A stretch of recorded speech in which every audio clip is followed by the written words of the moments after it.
Donc, on va faire la deuxième année, enfin la deuxième Sefer du Chumash, Shemot.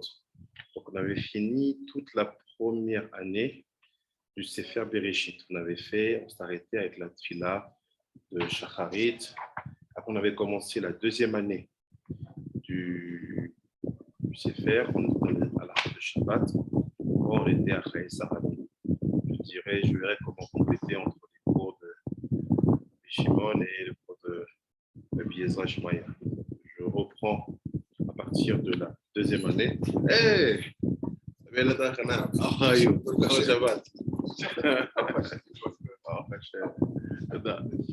Donc, on va commencer par Achat Shemot et Chot Yotzer des Shacharit.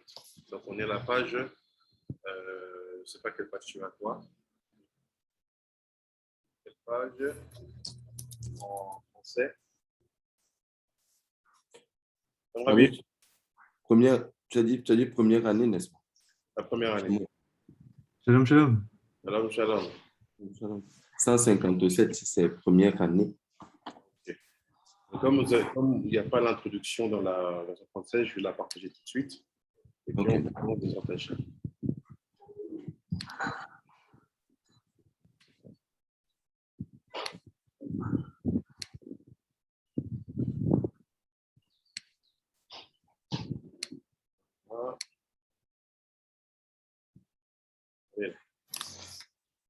Donc, Parashat Shemot. Donc, vous vous rappelez, à chaque fois, le Ben Ishraï il prend un pasouk qui est dans la paracha. Le but, c'est de l'expliquer, d'introduire la notion d'Alacha derrière. Il dit Ve'aya imlo'o yamin u lecha. Lach. Ve'lo'o yashimu u lekol ha'ot harishon. Ve'yaminu lekol ha'ot ha'acharon. Ve'aya imlo'o yamin u gam ishne otot ha'ele. Ve'lo'o yishme'un lekolecha. La carte Mimé Ni'é Ayao. Donc, il dit quoi? Il dit en fait, c'est le moment où Moshe rencontre, Kadosh Baruch Hu vient à la rencontre de Moshe. Et il y a la discussion pendant une semaine, il veut le convaincre d'être le libérateur. Moshe refuse. Et à la fin, il finit par accepter, mais il demande un peu des conditions. Il dit, mais maintenant, si jamais il me demande des preuves, qu'est-ce que je dois dire? Hachem lui donne 3 signes. Le premier signe, on verra c'est quoi. Il dit, le premier signe, deuxième signe, il fait s'il ne croit pas aux 2 signes que tu vas leur donner, tu feras un 3e signe qui sera en fait que tu prendras les eaux du Nil. On va voir qu'est-ce qu'il y a derrière et en quoi c'est lié aux halachot du Kriyat Shema de Shacharit, de la semaine. Et comment tu dis? Veine, adikduk rabou, et voici, on comprend, on sait qu'il y a beaucoup d'explications autour de ces psukim-là. En effet, tous les symboles, à un moment, c'est qu'il met sa main, elle est normale, elle rentre dans son ventre, elle ressort letreuse. Il y a beaucoup de choses. Donc, il y a beaucoup de choses qui sont dites sur ces psukim-là. La question, c'est de savoir qu'est-ce qu'elle veut signifier. Ou, bedrushata, ay, al Torah, artit, enachon, ve'ezrat Hashem, itara. Il dit, il y a beaucoup d'explications. On ne dit pas qu'elles sont bonnes ou qu'elles sont fausses. Il dit, je vais donner celle qui est nachon. Ça veut dire qui tient à peu près avec tous les niveaux d'analyse et d'exégèse. Après, il dit, כדי להקל בהוצאת הדפוס ולעת התאה לא הבאתי הדברים כאן, גם הרב נען לעתידים ז"ל. הביא הדקדוקים בפסוק זה ובאר אותם לנכון. והיינו הוא דהייתאה הכוונה בזה כדי להשריש האמונה הישרה. Donc il dit, il y a beaucoup d'explications qui sont aussi bonnes, qui sont aussi nachon. Il ne dit pas qu'elles sont vraies ou fausses. Il dit nachon. Il dit maintenant, qu'est-ce qui se passe? Il y a une explication qui est aussi bonne, c'est celle du Rav Binal et Atid, qui parle aussi de ces 3 moments-là, de ces 3 signes-là qu'Hachem donne à Moshe. Il dit, je vais en parler un peu. Il dit, mais il y a une chose qui est sûre, c'est que l'objectif de ces 3 signes qu'Hachem parle à Moshe, c'était de construire la Emouna Yeshera. C'est-à-dire la Emouna droite. Mais droite, ce n'est pas le bon mot. La Emouna vraie. Mais quand on dit Yeshera, ça vient de Yachar. quelque chose qui est droit. Est-ce que ça sous-entend qu'il y a une émouna qui n'est pas droite? Une émouna qui serait, entre guillemets, euh, tournoyante, serait, qui essaierait de s'échapper vers quelque chose. On ne sait pas encore pourquoi les informations. Il dit, Shira ouy le amin chez ouy barar si ba'a kolelet.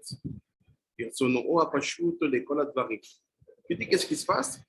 C'est quoi l'émouna yeshera? Celle qui est vraie, celle qui est droite, celle qui semble être bien construite, c'est de comprendre, d'accepter qu'Hachem, il est la raison principale de toute chose. Il est celui qui construit, met en place, démolit, amène la vie, amène la mort. Il est celui qui fait toute chose dans sa volonté la plus simple. Il n'y a pas de contestation. C'est celle-là, la Emouna Yeshera, qui sous-entend que quoi? Que la mauvaise émouna, la mauvaise, entre guillemets, foi, ou la foi pas bien construite, sous-entendrait que Hachem pourrait se laisser déborder par des forces négatives qui domineraient nos vies, nos situations. Bien sûr, c'est des notions qu'on a déjà parlé longtemps, plein de fois dans plusieurs cours. Mais là, au moins, on a un texte où c'est écrit. C'est-à-dire que si quelqu'un est en train de faire une discussion avec vous, une marque de tête avec vous, vous pouvez l'amener sur ce texte-là et construire avec lui le raisonnement. Après, il dit, elle est tov, elle est afro. Donc, il dit que la chose, elle soit bonne ou qu'elle soit l'opposé du bon. Ils entendent le mauvais. Il dit, il dit, mais aussi, ce n'est pas simplement qu'on veut dire que la vraie émouna, c'est de dire Hachem, il fait le tov et Hachem, il fait le ra. Il dit, il y a une autre précision. C'est aussi de comprendre que Hachem, c'est celui qui fait la transformation du tov vers le ra et du ra vers le tov. Parce qu'il faut toujours savoir que, et qu'on garder en tête, que les hommes, avec un grand H, on a l'esprit tordu.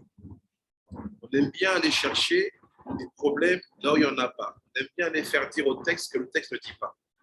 En effet, si je vous dis, Hachem, il fait le bien, il fait le mal, peut-être un jour, vous allez avoir quelqu'un qui va venir dire non, non, non, non, non. Hachem, il fait le bien, il fait le mal, mais il n'est pas celui qui transforme le bien en mal, il n'est pas celui qui transforme le mal en bien. Et là, vous allez voir toute la mauvaise foi des hommes. Parce qu'en fait, on accepte l'idée qu'Hachem, il soit le maître de tout. On dit, ah, Hachem, il m'a donné la parnassa, Hachem, il m'a fait tomber, les deux, c'est Hachem. Et vous remarquerez que ce Ben Ishar, il inscrit sur ça, il dit autre chose qui est encore plus vrai. Il dit, en fait, il y a une dimension d'émouna qu'il faut que vous construisiez, c'est celle d'accepter que Hachem, c'est celui qui fait même les transitions de l'un vers l'autre et de l'autre vers l'un. Pourquoi? Il y en a beaucoup qui vont vous enseigner, ah, tu avais le tov d'Hachem, c'est parce que tu as fauté que tu as le rat, n'est-ce pas? Ou tu avais le rat, c'est parce que tu vois que tu as le tov. Non, ça et ça, c'est pas toi, c'est pas moi, c'est Hachem lui-même.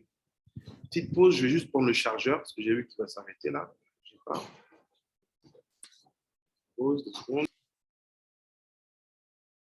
Donc, si je reprends déjà, est-ce que c'est important pour moi que vous saisissiez la question que le Ben Ishra soulève ici? Parce que si vous la comprenez, il y a beaucoup, beaucoup, beaucoup de choses qui vont vous paraître cohérentes et logiques dans la construction du Kriyat du matin. Et même dans beaucoup de choses qui concernent la vie en elle-même.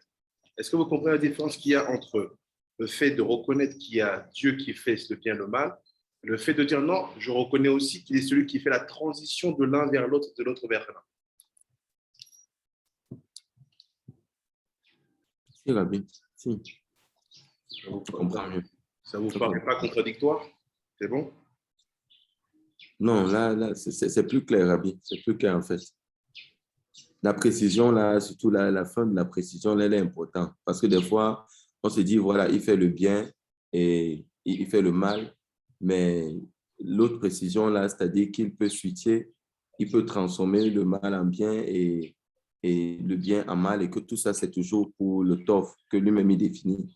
C'est l'autre précision là que je n'avais pas bien. Bon, là, maintenant, je comprends mieux. C'est pour ça que vous verrez dans si vous saisissez ça, chaque fois vous comprendrez que la phrase de nos sages qui disent qu'Hachem il fait tout pour le bien, ça veut dire en fait que, étant donné que lui, il est bien, il est totalement bon, s'il fait un switch du mauvais vers le bien, c'est logique, dans ma tête, ça paraît bien. Mais même s'il fait un switch du bien vers le mauvais, c'est aussi pour le bien. C'est ça toute la force que le Ben Israël amène ici et que peu de gens savent décrire comme lui le fait avec des mots simples. Mais il va aller plus loin. C'est bon, Rabiri? Oui, oui, c'est bon. Ok. Non, qu'est-ce qu'il dit? Il dit בכל שינויים הבאים ממירה לטוב ומטוב לרע. הן כפי היותם מסודרים ומוגבלים לחפצו יתברך, ולא כאותם החושבים שפועל הטוב לחוד ופועל הרע לחוד, חס ושלום. Donc il dit non simplement ça, mais aussi c'est lui qui, il dit, on va rajouter un autre détail. Il y a des gens qui vont te dire, tu sais, quand il y a la transition du bien vers le mal ou du mal vers le bien, si c'est révélé devant tout le monde, c'est que c'est Dieu. Mais si c'est caché, tu vois, si quelqu'un, il a lui fait un truc caché pour me voler mon argent en venant comme un voleur, c'est pas Dieu, c'est lui. Il fait non. Il fait la transition du bien vers le mauvais ou du mauvais vers le bien, qu'il soit révélé ou qu'il soit caché, c'est Akadosh Baruch Hu. Amen. Vous voyez? Mhm. C'est écrit, il faut juste savoir bien lire le Ben Ishraï et aller doucement, doucement et comprendre en fait ce qu'il veut nous faire comprendre. Et dit pourquoi. Il fait, si jamais tu penses qu'il y a une entité qui fait le bien, une entité qui fait le mal, ça c'est le niveau pshat. Toute personne qui a une foi construite te dit, non, non, non, je sais que tout est de Dieu. Il fait, ok, quitte à Aleph, premier niveau, on accepte et au-dessus. Et deuxième niveau, si tu penses que celui qui fait les transitions entre le bien et le mal et le mal et le bien, c'est Dieu, tu dis, ouais, c'est bon, j'ai une foi, une émouna, parfait, je sais qu'il y a ça, et il y a Dieu qui fait tout, et que de l'un vers l'autre, de l'autre vers l'autre, c'est Dieu.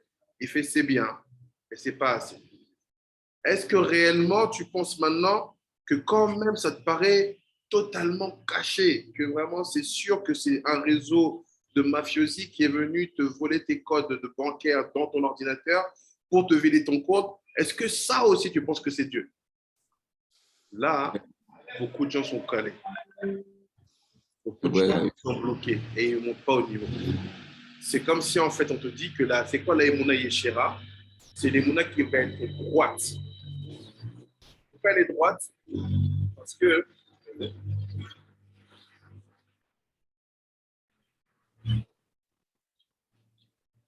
pourquoi elle est droite? C'est parce qu'elle va de Asia, Etira, Bria, sans bouger. Dans Asia, je crois que tout vient de Dieu.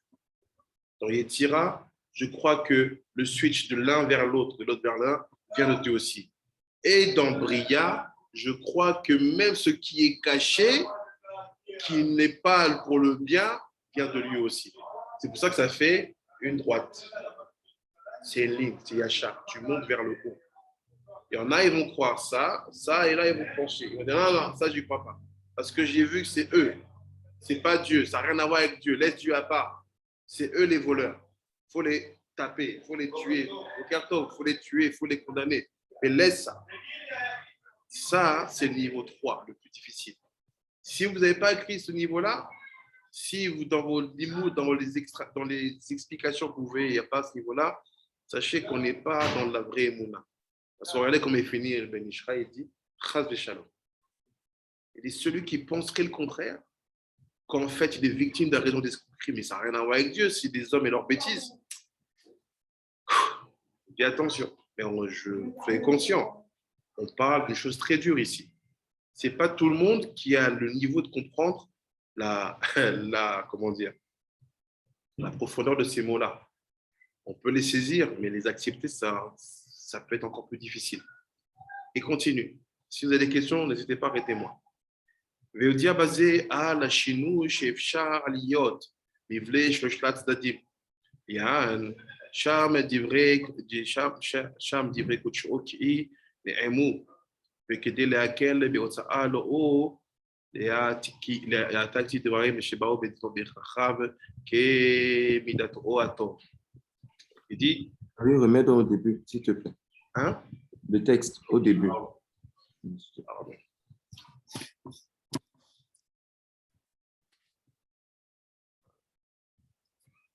Il dit, je suis à la première ligne là-bas. Bon. Il dit, gardez bien en tête, il y a ici une nécessité et une profondeur de choses qui est difficile à dévoiler en si peu de place, en si peu de temps. Il fait, mais je vous donne juste la substantifique moelle pour que vous compreniez comment ça fonctionne. Après, donc maintenant, on va comprendre que les 3 signes qu'il va lui donner, ben, ils vont être liés à quoi? À ces 3 niveaux d'analyse. Est-ce que je crois que Dieu, il est Dieu partout, tout le temps? Est-ce que je crois que c'est lui qui fait les transitions? Est-ce que je crois que même les choses cassées, négatives, c'est lui aussi? Ou bien non?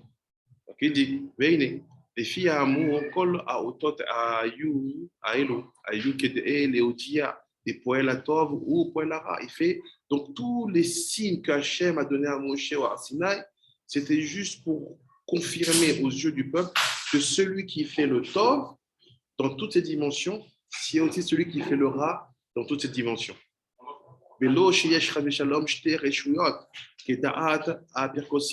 pas qu'il y ait 2 rois, 2 couronnes, 2 têtes, comme pensent les hérétiques. Et la reine, Tiknu, Anshek Knesset Agdola, Lum'ar, Bechol Yom, Biperket Kiratshma, le Tiar Or, Rechoshia. Il fait, c'est dans cette logique-là que les sages de la Knesset Agadol ont décidé que dans le Kiratshma du matin, qu'est-ce que tu dis? Yotzer, oh, Rechoshia. C'est-à-dire quoi? Tu dis, il fait la lumière et il construit les ténèbres. C'est de là que ça vient. Maintenant, venez, on voit juste c'est quoi les 3 signes qu'il y a dans que Hachem il demande à Moshe. On va creuser. Donc, c'est dans Shemot 4 à partir du Pasuk 8. On va y arriver. Je mets le texte et on y va.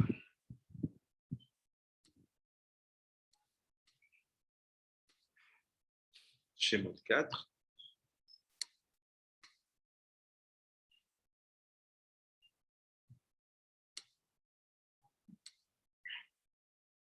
Pasuk 8.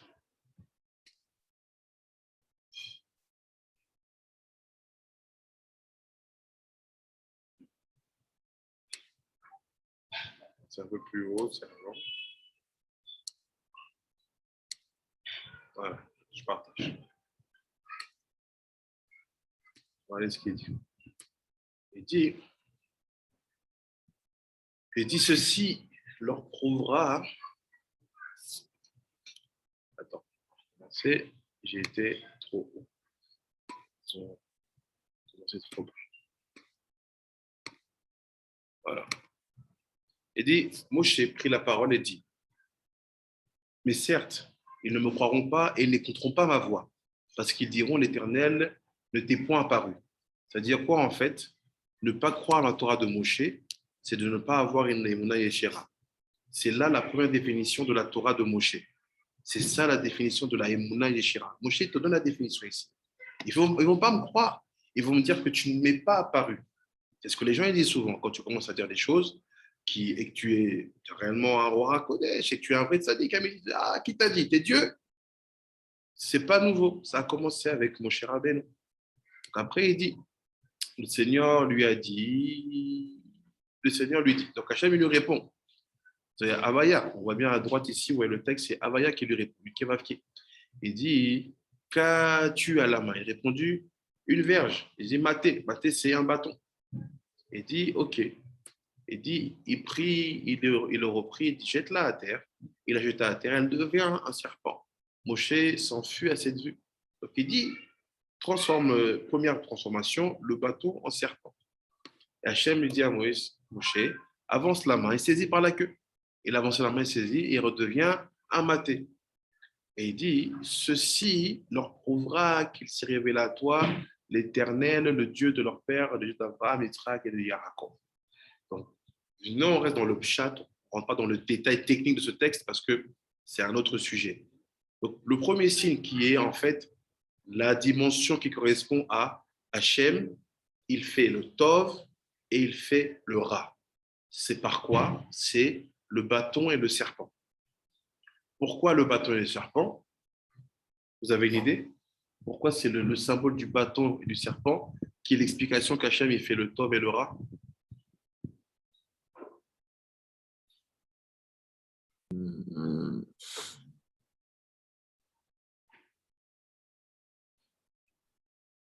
Rabbi, Oui, est-ce que le serpent ça a un lien avec le fait que Moshe soit le Nachash Elion? ça c'est, on rentre déjà dans l'aspect beaucoup plus technique. Ok, Vraiment d'accord. qu'on reste dans une dimension au premier niveau. Ok. En fait, c'est simple. Pourquoi? Parce que quand on te parle de bâton, en hébreu, on dit maté. Maté, c'est-à-dire le bâton. Et l'un des concepts les plus connus de toute la Torah, le bâton de Moshe, s'appelle maté Elohim, le bâton d'Elohim. Nous, on sait, ceux qui étudient avec moi les après-midi, on sait que Elohim, la particularité de ce nom-là, c'est qu'il commence très très haut dans le monde très très kadosh et descend très très très très très bas dans les mondes du Touma, on va dire, d'impureté. Donc ça veut dire quoi? Le fait en fait que Elohim soit aussi long et étalé, bah, on comprend que la dimension de Tov et de Ra est incarnée par ce bâton en lui-même. Parce que très très haut, la tête d'Elohim, c'est le Tov, très très bas, c'est le Ra. Donc en fait, ce signe-là est bien relié au fait de croire qu'Hachem, il fait le Tov et il fait le Ra. Parce que ce nom Elohim, il se déploie. La preuve est que quand on parle d'une Avodazara, on dit Elohim Acherim. On ne sait même pas qu'on dit Avaya Shalom Acherim, on dit Avaya, c'est jamais dans le Ra, toujours en haut. Alors qu'Elohim, il peut être dit Elohim Acherim, et on peut dire en haut Hachem ou Elohim. Donc ça veut dire quoi? Le Tov et le Ra, c'est représenté par le symbole du bâton. Jusqu'à là, vous me suivez, c'est bon? Oui, c'est bon, Rabbi, c'est bon. Ok. Après, il dit, Hachem lui dit encore, mets ta main dans ton sein. C'est-à-dire quoi? Je prends la main, je mets dans le menton, on va dire. Il mit sa main dans son sein, la retira et voici qu'elle était lépreuse, blanche comme la neige. Donc là, qu'est-ce qui se passe? Tu as une main qui devient lépreuse. Il reprit. Replace ta main dans ton sein. Il remit sa main dans son sein, puis il l'en retira et voici qu'elle avait repris sa carnation. Donc là, si on comprend bien, ce signe-là, il est lié au deuxième niveau, à savoir qu'Hachem, il est aussi celui qui fait les transitions entre le bien et le mal et le bien. Comment vous pouvez me l'expliquer dans cet exemple, s'il vous plaît?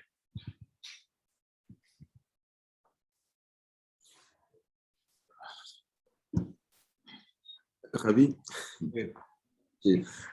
cet exemple, je, là, on parle de Moshe Rabbeinu, c'est-à-dire il a un niveau très élevé et si on ne fait pas attention, on aura l'impression que le fait qu'il mette la main au niveau de son sein, ça révèle en réalité l'état de son cœur, rasvé shalom, alors que nous savons qu'en réalité, Moshe, il a un très, très grand niveau.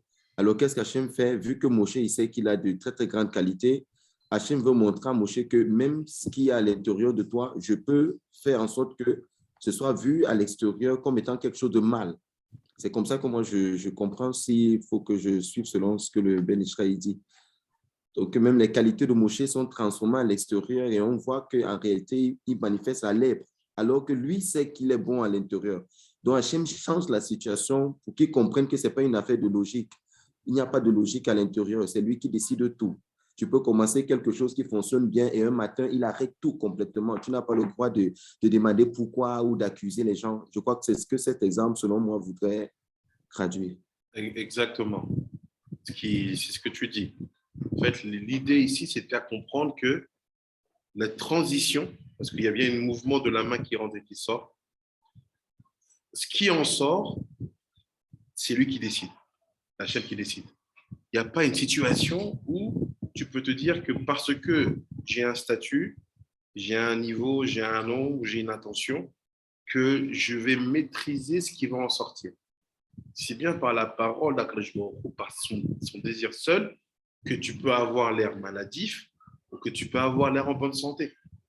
Donc ça aussi, ça nous appelle à une grande humilité concernant cette capacité qu'on a à interpréter les transitions dans la vie des gens. Dès qu'on voit des personnes certainement qui tombent un peu, qui font des fautes, on dit ah, c'est sûr que lui, il y a quelque chose. Comment il a perdu son argent, tout ça? C'est sûr que le Cassien, il fait des fautes. Et on parle, on parle, on parle, on parle. Alors que là, comme tu as dit Rabbi Yehuda, on voit que Moshe, il est à un endroit, il n'a rien fait. La main rentre, elle est lépreuse, elle ressort, elle est kadosh. Du moins là, on n'est pas encore, comme je dis, je ne suis pas encore dans les détails techniques de ce qu'il y a derrière Alpisod. Mais on comprend bien que la transition, c'est là. Il fait. Donc ça, c'est le niveau Yetzira. C'est le niveau de ceux qui doivent travailler leur émouna, de croire que la transition existe et enracinée entre les mains d'Akadosh Baruch Hu. Et après, continue, eh bien, s'ils n'ont pas croyance en toi, s'ils sont sourds à la voix du premier prodige, ils devront céder à la voix du dernier. Donc il dit, en fait, chacun a un niveau où il cale dans sa émouna. Et il fait, mais le dernier niveau, c'est là où que tu subis, en fait, quelque part, c'est pour que tu ne cales plus. Donc en fait, qu'est-ce qu'on pourrait dire? Chazé Shalom, on ne le souhaite à personne.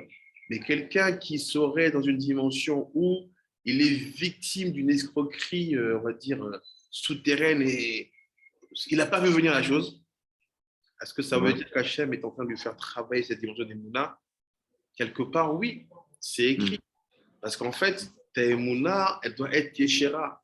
Tu es un Yehudi, on ne te laisse pas le choix. Ta Emouna doit être droite, parfaite. Bien sûr qu'il faut du temps, de la patience pour le construire.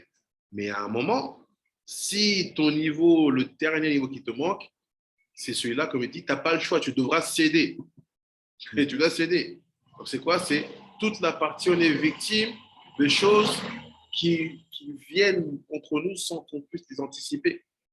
Après, il dit, et qu'il reste incrédule en présence des deux prodiges qui n'écoutent pas ta voix. C'est-à-dire quoi? Les deux premiers prodiges n'ont pas aidé à construire ta Emouna Yeshera, ta Emouna droite, ta foi qui est droite et parfaite.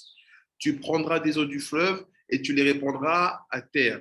Et les eaux que tu auras prises du fleuve deviendront du sang sur la terre. Il dit, tu prends des eaux, tu les mets sur la terre, les eaux deviennent du sang sur la terre. Et là, c'est fini.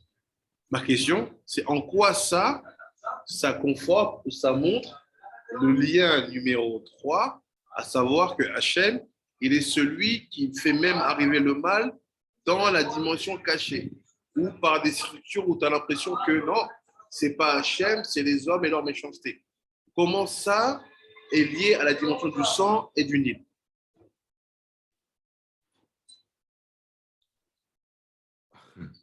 Rabbi, je peux essayer. Oui, oui. Alors, on parle de deux choses ici au niveau du troisième si. Si on essaie de suivre très bien, on est quitté comme ça de Asiya, on est monté au niveau de la Yetzira et là on monte au niveau de la prière. C'est-à-dire, les signes deviennent un peu plus extérieurs au point où on ne peut plus les expliquer. Si on se base sur le dernier signe qu'Hachem donne, on voit deux choses. Là, c'est le cas de Misraïm. Si on reste au niveau Pshat, on se pose d'abord la question, le Nil, c'est quoi? Et on se rend compte que le Nil, c'est tout ce qui fait la force comme ça de l'Égypte de Pharaon. C'est-à-dire, c'est ce qui pour lui ne pourra jamais changer. C'est-à-dire, il y croit comme Dieu, comme fait, que la chose ne peut jamais être changée. Et qu'est-ce qu'Hachem y fait? Il dit, c'est qui est à tes yeux comme étant quelque chose qui ne peut jamais changer, que ce soit l'aspect de ton visage, que ce soit la forme de ton corps, je peux rendre ça aux yeux de tout le monde, je peux transformer ça et rendre ça visible, au point où ça peut te produire de la honte. C'est-à-dire, c'est ce qu'on voit ici, c'est-à-dire ce qui est impossible aux yeux des Égyptiens, c'est-à-dire le Nil, on ne peut pas toucher, c'est là-bas que notre force sort. Qu'est-ce qu'Hachem fait? Il transforme tout ça ensemble aux yeux de tout le monde. C'est-à-dire, si tu refuses d'écouter la voix qui vient de l'intérieur, si tu refuses d'écouter les niveaux qu'Hachem te présente pour faire grandir ta foi, ce qu'il fera, c'est qu'il va exposer la chose comme ça à l'extérieur et tu ne pourras plus changer. C'est-à-dire, ce qui est impossible pour toi, le peu de valeur qu'il te reste, en termes des valeurs intrinsèques et tout, il peut les transformer un matin et puis tu ne sais plus où te retrouver, juste pour te faire comprendre les deux premiers niveaux que tu as refusé d'écouter. C'est comme ça que moi, je comprends un peu la chose. Je ne sais pas si je... C'est ce que tu dis, je suis d'accord, mais c'est plus lié au niveau 2, à savoir le D'accord. niveau où, en fait, les transitions CHM, comme tu l'as dit, eux, ils connaissent le Nil avec une caractéristique. Et d'un coup, la transition vers le sang, donc là, selon ton explication, ça ne tient pas trop parce que c'est comme pour justifier le deuxième point. OK. Rabiri, tu as une idée? Euh, du coup, non, le troisième point, c'est par rapport à la question révélée ou cachée. Ouais. Et donc, alors, du coup, je vais prendre vraiment au niveau pchat, hein. Vas-y, vas-y. C'est-à-dire qu'il y a la modification du sang de Maïm en dame se passe au niveau caché, c'est-à-dire au niveau moléculaire, entre guillemets. Ah, oui. Voilà. Et c'est juste ça. Enfin, c'est ça qui. Je me dis que justement, on ne voit pas ces molécules-là, mais Hachem, justement, dans le caché, dans ce qu'on ne voit pas au niveau des yeux, c'est lui qui est derrière. Je sais pas. Ça va très bien dans la direction, c'est ça. En fait, comment on peut rattacher ton explication et la faire claire? C'est en fait, Mitzrayim, c'est la référence de la construction spirituelle de tous les temps. Il n'y a pas eu un royaume, il n'y a pas eu une connaissance rouhani comme il y avait à Mitzrayim. Personne n'a atteint ce niveau-là. C'est pour ça que les Kidvéari, on dit souvent que Mitzrayim, c'est la tête des Galoyotes.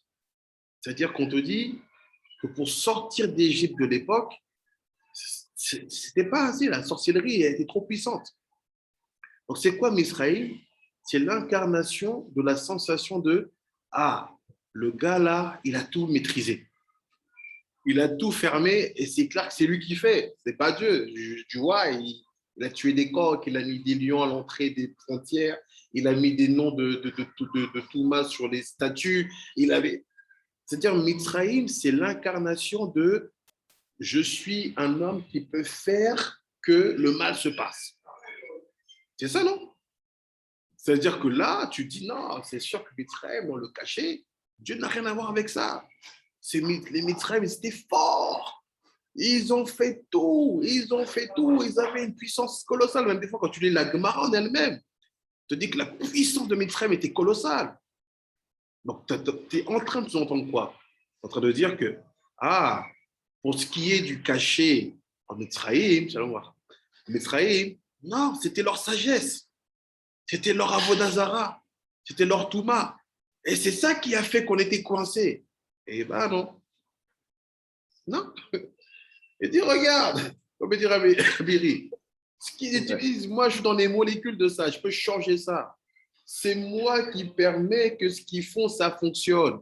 Ah, ça fait mal à la tête. OK, là. Wow. Toi, tu permets que Pharaon, là, quand il fait sa Vodazara, ça nous bloque 210 ans. Ouais. Ouais. Ah, wow. Ouais. C'est ça qu'il dit. Sur le troisième signe, ils sont obligés de lâcher. Parce que là, je te dis que la vérité, si tu as vraiment une foi qui est droite, même la sorcellerie qui fonctionne, c'est parce que Dieu l'a voulu. Wow. Alors, regarde ce qu'il dit. De là, nos sages ont dit, il faut que dans le Kratchma, tu parles, tu fasses référence de ça, de Yotzer Or, il construit la lumière, au Boré Rocher, il bâtit les ténèbres. Les Askir Midat Yom Balayla de Midat Laila Balom. Donc il dit, c'est quoi le but? C'est quand il fait jour, on rappelle que la dimension de la nuit appartient à lui aussi. Et quand il fait nuit, on rappelle que la dimension du jour lui appartient aussi. Pour jamais connaître la sensation qui est deux domaines différents. Après, il dit Kede Leoti Milev Atorim Mitrim Sheomrim Shte Reshuyot. Yesh. ומי שברא אור לא ברא חושר, ולפיכך תקנו להזכיר מידת הלילה ביום ומידת היום בלילה, להורות על אחדות השלם, אל אחד ברא שניהם לאחדותו הפשוט. כמו שכתב מרן בית יוסף, ז"ל באור חיים, רש סימן נ"ט, כנזכר, ושלמי ציבור. Donc il dit, ce qu'on parle là, c'est l'un des éléments de base du Shulchan Aruch. Il te dit, dans Or HaChaim, Siman Nuntet, là-bas, le Shulchan Aruch, Maran Bet Yosef, il te dit qu'il est nécessaire de rappeler la dimension de la nuit quand il fait jour, la dimension du jour quand il fait nuit, parce qu'on ne veut pas que les gens pensent qu'il y a une dimension où la sorcellerie fonctionne. La sorcellerie ne fonctionne pas. La sorcellerie, entre guillemets, fonctionne parce que Dieu le désire. C'est pour ça que quelqu'un qui est sorcier, pourquoi on le condamne par la condamnation est identique à celui qui a fait Avodazara ou à celui qui a souhaité le mal pour son prochain. Parce que si tu fais la sorcellerie, c'est que tu incarnes, tu dis, tu penses et tu fais tout pour que ton souhait de mal pour ton prochain se réalise. Donc ta condamnation, elle est parallèle, elle est identique à celui qui est en train de cibler volontairement son ami pour un mal. Donc il n'y a aucune différence. C'est juste que lui, il veut vraiment le systématiser. Il veut en faire une fabrique de malédiction pour les gens. Voilà. Quand vous voyez ça maintenant, ça vous donne du recul. Quand vous devez parler avec des chrétiens, avec des musulmans, avec des hindouistes, attention. Ben Ishraï te le dit là, avec des mots très faciles, même trop faciles. On a l'impression que c'est facile, mais il est en train de nous assassiner. Il dit attention, si le musulman il a ce nom d'ange là, et qu'il les utilise contre toi, et que Rav Shalom, ça fonctionne. C'est le musulman qui a utilisé un Dieu puissant pour te faire tomber. Non? Non? Non? Après, il dit, je suis là, c'est venir Ali. Et c'est à Dishmaya, Ta'am, Acher, Bema, Shetiknu, Leaskir, Midatayom, Balayla, Midatayelaila, Bayom, Ve'um, qui, Bemet, En Lecha, Sha'a, Beyom, She'en Bolayla, Ve'en Lecha, Sha'a, Belayla, She'en Boyom.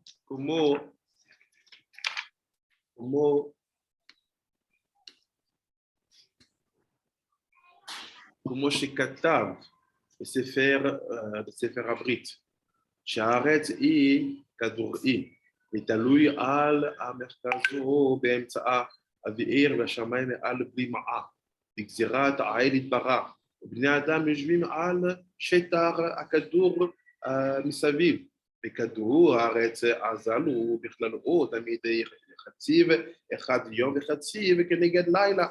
Il dit, deuxième dimension qui peut être expliquée, pourquoi en fait on rappelle la dimension du jour quand il fait nuit et la dimension de la nuit quand il fait jour. Et dit, on le voit en fait, c'est très simple, c'est parce que Dieu il a construit la terre. Il a fait la terre ronde. Cette terre ronde, elle est suspendue au milieu de nulle part. Elle tourne autour du soleil. Et qu'est-ce qui se passe automatiquement?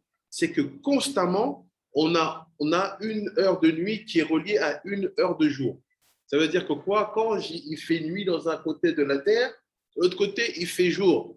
Comme pour te dire aussi, même dans la construction scientifique des choses, la position de la Terre à tout moment de la journée est là pour te rappeler que celui qui crée ça à droite crée ça à gauche. Et que là, quand les autres dorment et les autres sont réveillés, les deux sont tenus par le même Dieu. Même la science te le dit. Il te dit כמו שהשמש מקיף הוא באה להאיר תמיד בחצי הכדור בארץ, וכמו כן הצל באה אחריו מקיף להכשיר תמיד בחציב אשר כנגדו ונכחו. Il dit, voilà. Donc quand tu as une partie de la terre qui est éclairée par le soleil, au même moment tu as une autre partie de la terre qui elle va être recouverte par l'ombre. Il dit pas la nuit au début. Regardez, où est-ce qu'il dit ici? Il dit Atzel, par l'ombre. Il fait le tzel, l'ombre vient, les akif, vient entourer. Pourquoi? Les archir, pour faire les ténèbres. Donc c'est quoi en fait les ténèbres? c'est relié à la dimension du tsel. C'est relié à la dimension du tsel. C'est quoi tsel? C'est Tzadik Lamed de Tselem. Ceux qui étaient avec moi dans les cours de Shimon Spizin, on a vu que quoi? Quand on était en train de résider dans la soukha et qu'on invitait les 7 invités et qu'on tournait autour de notre petit débat dans la soukha avec notre loula et trog, on a dit que là-bas quoi? Qu'on construisait la émouna parfaite. Il dit c'est quoi la émouna parfaite? C'est de dormir, c'est la émouna. C'est de dormir sous l'ombrage de la émouna. Pourquoi? C'est quoi l'ombrage de la émouna? C'est le srar qui est sur la soukha, n'est-ce pas? Vous savez? C'est ça. Donc il C'est dit ça. quoi? Il dit le Zohar Kadosh. Il dit quand tu es dans la soukha, tu construis le tsel de la émouna. Comprenez? Tu construis l'ombre de la émouna. C'est-à-dire quoi? Tu te donnes la capacité de comprendre et de résister à la dimension 3. Le signe 3, il ne te fera pas ébranler. Parce que le signe 3, qui est dimension chère, qui, entre guillemets, semblerait agir de manière insidieuse et cachée, ben en fait, tu ne peux résister à ça que si tu as dormi sous le tsel. Pourquoi? Parce que c'est ce même tsel-là qui construit le chère. Vous voyez? Mhm. Donc, la fête de Sukkot, là, vous avez une confirmation, elle est vraiment là pour construire votre émouna. Mais pas l'émouna seulement niveau 1 et 2. Même la dimension 3, et celle-là, c'est elle qui vient créer le rocher. Donc, gardez en tête que la dimension rocher, elle est construite par le Tsel. Sadik Lamed de Tselem. Après, il dit, est-ce qu'il y a des questions? Ça va? Rabbi, alors on peut dire, je sais pas, on peut dire qu'il est le N-Od Milevado. C'est ça? C'est ça. Mais malheureusement, beaucoup de fois, on dit ça, on affirme ça, sans peut-être prêter attention à la puissance de ce qu'on dit. Après, il dit, מקיף להכשיר את המעידה החציה והשאר וכנגדו, באופן שהוא יום במידת זה, אז הוא בלילה במידת כנגדו על הארץ, במולאו בעבר השני, וזה חצי הכדור השני, וכו' לנוכח חצי כדור שאנחנו עומדים בו, לא נגלעה לעיני העניים וחכמי בזמן הראשונים, ורק נמצא ונגלה בשנת 5,000 ורנעיו ליצירה, לאחר שמחכמי הגויים חלק גדול בארץ חצי הכדור השני, ששלחו מלער ספרד עם גיבור חיל שמו אמריקה, והניות רבות עם אנשי חיל, וכבש הארץ החדשה ההיא ונקרא על שמו אמריקה. אך עם כל זה תמצא כי רבותינו זיכרונם לברכה בזוהר הקדוש הכירו בזה ברוח קודשם ורמזו על הארץ הזאת בזוהר פרשת ויקרא, וזהו לשונו התעתעה בישובעה עד נעיר לעילן, חשיר לעילן יממה ולעילן לילה, יען שם. Donc il dit quelque chose de très puissant ici. Il dit, sachez que ce dont on parle là, sur cette dimension où Akadosh Baruch Hu même a fait sa création dans une logique précise de faire montrer qu'il est celui qui régit tout, il fait ça vient d'où ça? Ça a été révélé quand aux yeux de la création? Ça a été révélé à partir du moment où le roi d'Espagne a envoyé un monsieur qui s'appelait Amerigo Vespucci. Il a envoyé, il trouvait une nouvelle terre. Cette terre-là qu'il a trouvée s'appelle l'Amérique, qu'il appelait de son nom. Et à partir du moment où on a trouvé cette nouvelle terre-là, on a pu constater que quand il faisait jour sur un bout de la terre, il allait faire nuit sur un autre bout de la terre. Et même aux États-Unis, des fois, c'est le cas dans le même pays. C'est-à-dire que des fois, tu as 5-6 heures de décalage entre l'extrême est et l'extrême ouest du même pays. Donc, il dit la connaissance de cette dimension physique, scientifique, que le jour et la nuit sont régis par une même entité, parce que quand une agit, l'autre agit au même moment dans l'autre situation, ça en est venu à la connaissance du monde que dans l'année, Hamesh Elef, donc 5252 de l'année juive. 5252. Il fait avant ça, seulement le sage du Zohar avait ça. Mais dans le Zohar, c'est écrit qu'il est le maître de tout et que quand il fait lever le jour d'un côté de la terre, il fait lever le jour et la nuit de l'autre côté de la terre. Il fait ça, on avait reçu ça dans le roi HaKodesh depuis des millénaires. Il a fallu attendre jusqu'à 5252 pour que la création humaine ait conscience de ça. Parce que jusqu'à présent, il pensait que c'était plat aussi. Après, il dit Yancha.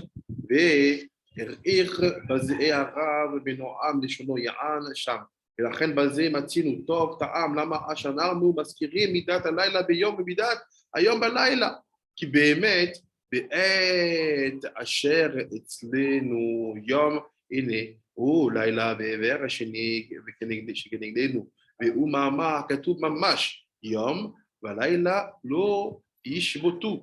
Donc il dit c'est ça la deuxième raison qui fait que quoi en fait à partir du moment où nous on est il fait jour aussi qu'on a fait Kriyat Shema. On ne peut pas ne pas confirmer ce qu'Hachem est en train de faire de l'autre côté de la terre. Donc, on dit, il fait nuit là-bas. C'est pour dire en fait que dans notre fila, les sages de la Knesset Gadol ont voulu aussi montrer qu'on a pleinement conscience qu'à l'instant où je suis en train de vivre une situation X ici, j'ai conscience que Hachem il en fait une autre qui pourrait sembler opposée de l'autre côté. C'est pour ça que dans le Kriyat Shema, on affirme la dimension de la nuit quand il fait jour et la dimension du jour quand il fait nuit. Après, il dit, une autre manière, ici, je suis ici. À un autre niveau, Nirali Biseta Dishmaya, Ataam, des masquirim, Midat Alayla Beyor, Mechoule, des Aor, Remes, des Midat, Arachamim. Donc, il dit, une autre raison pour expliquer pourquoi on doit rappeler la dimension du jour quand il fait nuit et vice-versa. Il fait parce qu'on sait que la dimension lumière, elle est connectée à la pitié, à la rachamim. Et donc, c'est la dimension de pitié rachamim qui donne la bonté, le tov.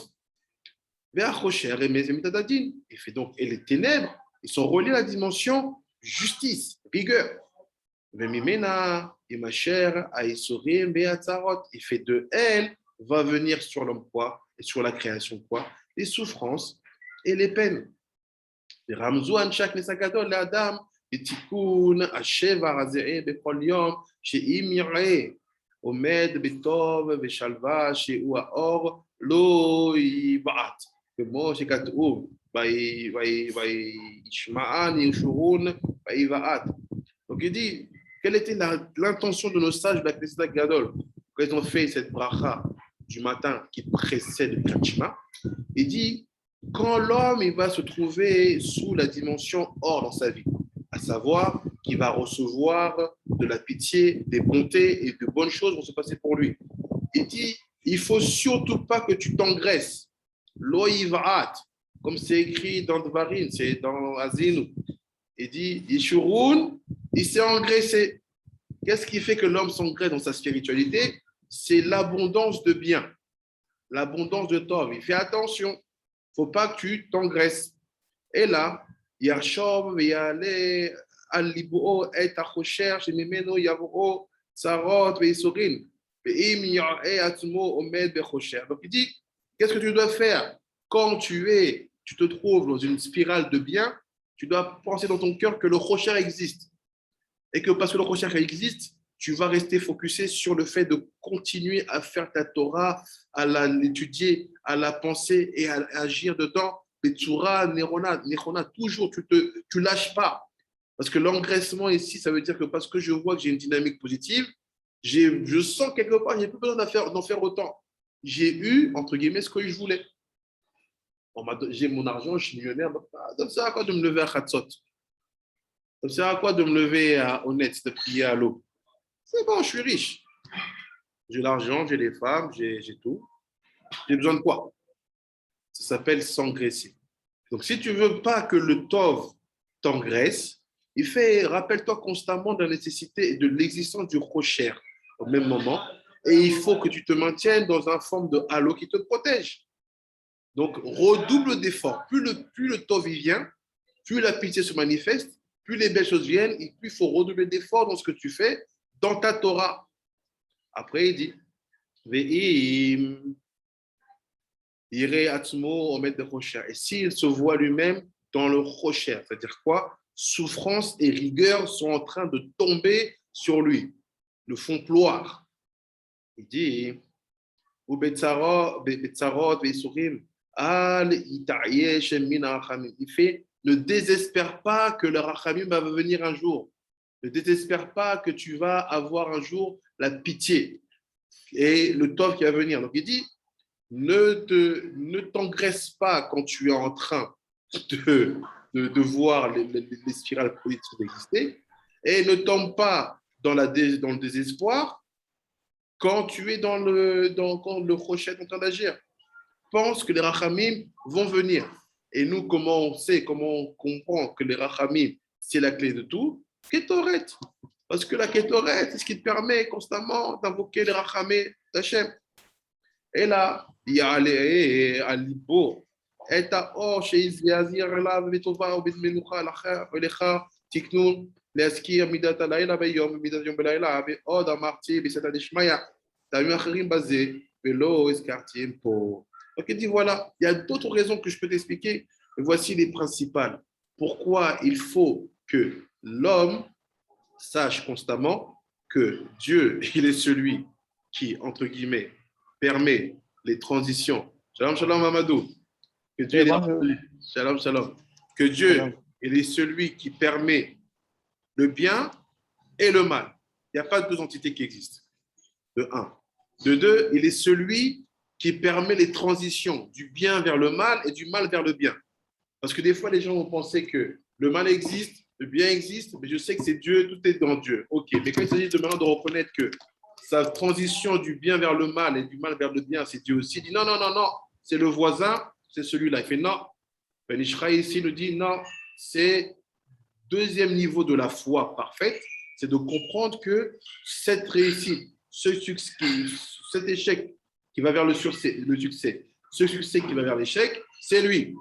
Et troisième niveau, pour avoir une foi parfaite, il dit, il faut constamment avoir en tête que les échecs qui paraîtraient cachés, ça veut dire qu'ils sont tellement, qui semblent être tellement montés par l'intelligence, par la malice des hommes, que je trouve que le responsable, c'est l'homme devant moi. Il dit non, c'est aussi Dieu. C'est-à-dire quoi? Que la malice des hommes ne peut avoir de succès si Dieu ne le permet. Ça, c'est les dimensions de l'introduction du Ben Ishraï. Cette introduction nous amène où? À comprendre les lois de la prière du matin. C'est quoi quand on dit Shema Israël, Hashem Elohim, Hashem Echad le matin? Quelle est l'idée? Quelle est la pensée que l'homme va avoir? Là, maintenant qu'il nous a donné la pensée générale, le Ben Ishraï, maintenant regardons les lois que nous avons reçues. On va dire, une grosse demi-heure, reçues sur comment on doit dire la prière du Shema Israël le matin pour pouvoir, entre guillemets, construire à ce moment-là la foi parfaite dont on a besoin. Donc, je vous envoie les photos tout de suite des halachot et puis on les lit en français, on essaie d'expliquer. Laissez-moi juste photographier les pages et je vous les envoie.